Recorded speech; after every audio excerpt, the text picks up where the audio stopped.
Atenção! Começa agora uma teleaula de processos de fabricação do curso profissionalizante. Você vai assistir a teleaula de número 10. Bons estudos!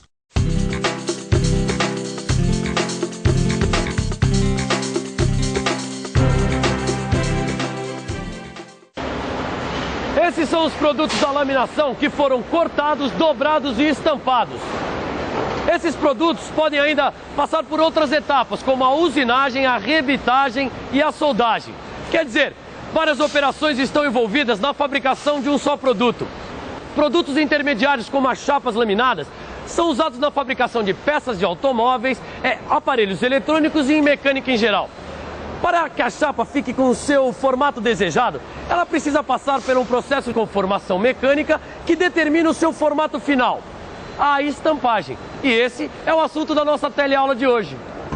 Na teleaula de hoje você vai conhecer a estampagem, vai ver quais são as prensas usadas na estampagem e vai conhecer os tipos de estampagem.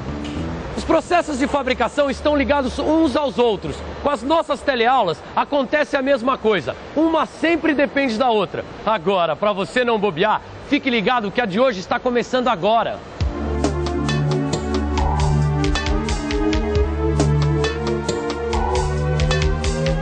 Por favor, você sabe o que é estampagem? Eu acho que estampagem é coisa de tecido, não é? É um desenho colocado numa... em camiseta, que faz em roupa, em cartazes, alguma coisa assim. Tem a ver com tecido, né? É isso aí, quando a gente fala em estampa, normalmente o que vem à cabeça é estampa de tecido. Mas atrás dessa palavra tem muito mais coisa. Estampagem. Processo industrial de imprimir formas, letras ou figuras sobre papel, plástico ou metal, servindo-se de molde ou matriz e obtendo-se cópias isoladas ou repetições sucessivas. Ô Ananias, Caio. Olha só que interessante a estampa da minha camiseta. É interessante mesmo, mas a estampagem que interessa pra gente é um pouco diferente dessa. É um processo de conformação mecânica geralmente realizada a frio. A chapa plana é submetida a transformações e ganha uma nova forma geométrica. Bom, isso daí deve ter a ver com alguma propriedade mecânica dos metais, né? É isso aí, Caio.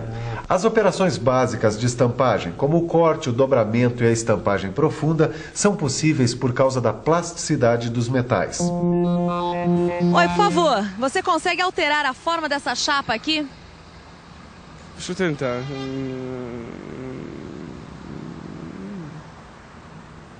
É isso aí, dá para alterar a forma dessa chapa aqui por causa da plasticidade do material. Mas você tem que saber que não são todos os materiais que têm plasticidade que podem passar pela operação da estampagem.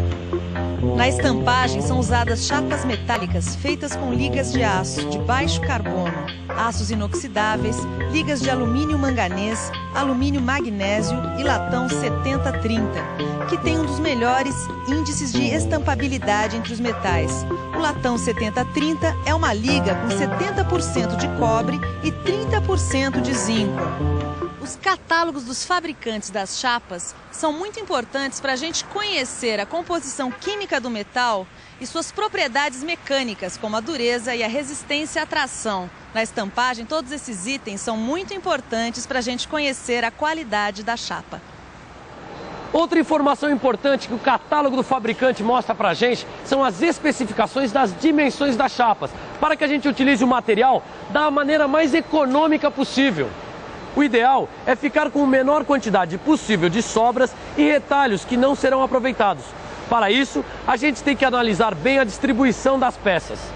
As operações de estampagem são realizadas por meio de prensas mecânicas ou hidráulicas. As prensas podem ou não serem dotadas de dispositivos automáticos de alimentação de chapas, tiras cortadas ou bobinas. Mas será que a gente sabe que tipo de prensa usar? Vamos pensar um pouco? Vamos pensar um pouco. Acho que a escolha da prensa depende do formato, do tamanho e da quantidade de peças. As prensas mecânicas, como esta, são usadas nas operações de corte, dobramento ou estampagem rasa. Já as prensas hidráulicas são mais usadas na estampagem profunda. Além das prensas, são usados estampos, que são ferramentas para corte, para dobramento e para estampagem profunda. O punção ou macho é preso na parte superior, que executa movimentos de subida e descida. A matriz fica presa na parte inferior da prensa. Ó, eu já aprendi um monte de coisa sobre estampagens, mas não entendi nada dessa história de corte. Tá legal. Então vamos falar sobre corte de chapas. No corte de chapas, o punção de corte é forçado contra uma matriz por causa da pressão exercida por uma prensa. Quando o punção desce, empurra o material para dentro da abertura da matriz. Agora eu vou te dar umas dicas muito importantes sobre o corte de chapas. E você, também quer ficar por dentro?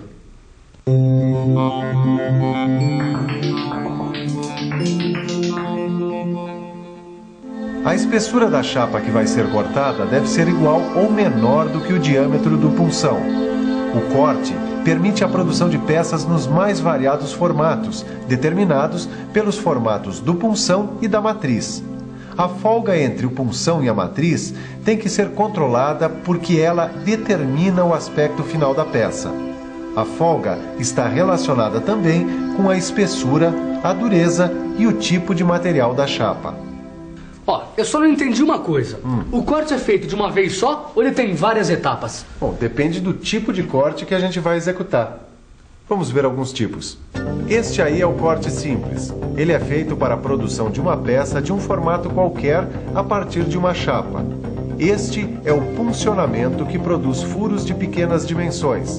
Aqui a gente vê o entalhe, que faz o corte no contorno de uma peça. Este é corte parcial, um corte incompleto, já que uma parte da peça cortada fica presa à chapa.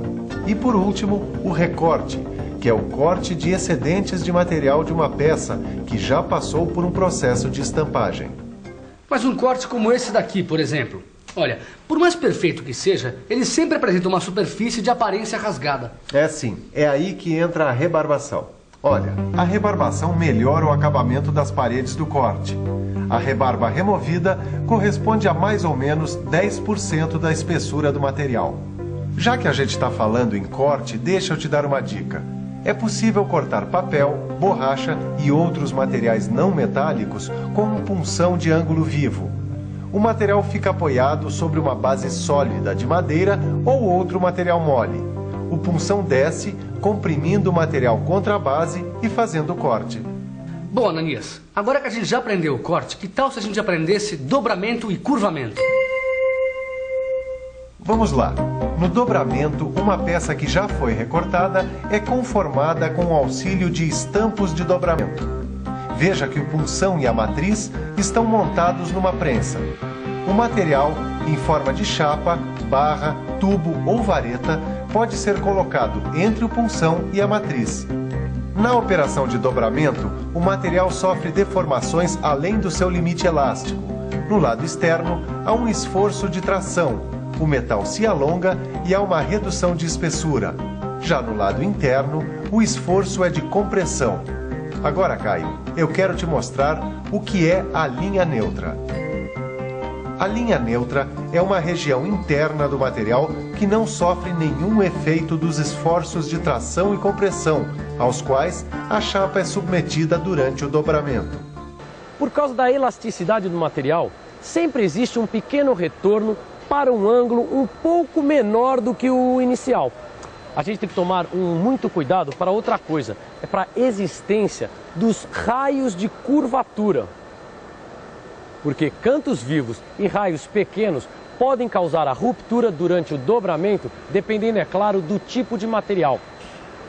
Materiais dúcteis como o alumínio, o cobre e o latão necessitam de raios menores do que materiais mais resistentes, como o aço de médio e alto teores de carbono. Até atingir o formato final, o produto pode ser dobrado com o auxílio de apenas um estampo, numa ou em várias fases. Pode ser necessário também a utilização de mais de um estampo. Para conseguir todos os formatos que o dobramento é capaz de executar, as peças têm que passar por várias operações. Dá uma olhada aqui, ó. Essa peça aqui passou pelo dobramento simples e duplo. Essas outras passaram pelo enrolamento, que é um dobramento em anel que pode ser aberto ou fechado. Essa aqui passou pelo nervuramento. E essa aqui pelo corrugamento. Agora a gente vai conhecer a estampagem profunda. O pessoal desta fábrica de panelas só trabalha com estampagem profunda.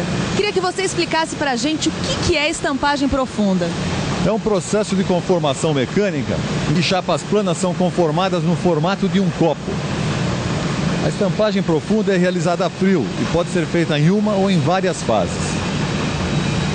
Agora preste atenção, porque a gente vai ver que a estampagem profunda é feita com auxílio de estampos formados por um pulsão, uma matriz e por um sujeitador, presos a prensas mecânicas ou hidráulicas.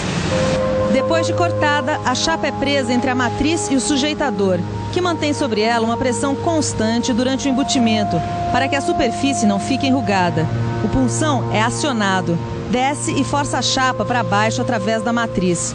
Também aqui é necessário um controle sobre a folga entre o pulsão e a matriz.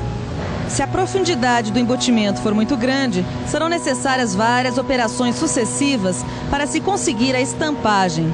Isso se chama reestampagem. A reestampagem pode ser feita com o mesmo pulsão ou com punções diferentes, se o perfil da peça tiver de ser alterado numa segunda ou terceira estampagem. Nunca é demais falar que a ferramenta deve ter uma superfície lisa e bem acabada para evitar o atrito, além, é claro, do uso do lubrificante. Outra coisa que a gente tem que ver são as características e os defeitos dos produtos estampados. Os produtos estampados apresentam defeitos característicos que estão ligados às várias etapas do processo de fabricação. Vamos ver agora alguns desses defeitos. Uma chapa com defeito pode apresentar pregas ou gretas transversais ao corpo da peça por causa de inclusões na chapa. Por isso é preciso usar chapas com controle de qualidade rigoroso. A chapa pode também apresentar furos alongados ou gretas por causa de corpos estranhos, como grãos de areia, por exemplo, que penetram na chapa no momento da estampagem. Para que isso não aconteça, é preciso limpar cuidadosamente os locais de armazenamento das chapas. Outro defeito comum na chapa é a diferença de espessura que causa formação de aba irregular. E atenção, se liga aí que é hora da revisão. Na teleaula de hoje, você conheceu a estampagem e viu que nem todos os materiais podem passar por essa conformação. Viu que na estampagem são usadas prensas mecânicas e prensas hidráulicas.